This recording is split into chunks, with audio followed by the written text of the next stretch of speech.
Orutindo n'urugita district ya RUKIGA n'izindi nka Rubanda hamwe na Rukungiri rukwatwarwa umutungo mu kwezi kw'ikumi mu mwaka guhire kandi okwihobo abatuura batwire nibacura.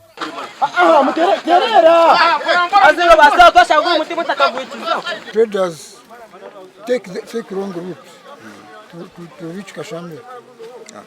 Others, the motorcyclists pass through water when they want to cross the very bridge which was damaged here.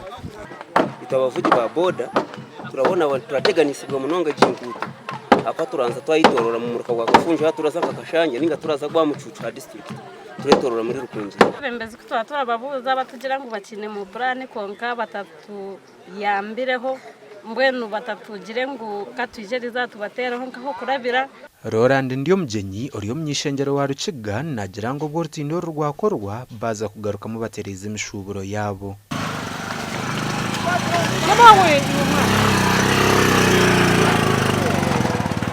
Iki temporary ndaza kuzo mu government turondeye center turazibone kugira ngo tuteho permanent bridge to Orutindo ruri permanent kugira ngo abantu twareke kubona abantu.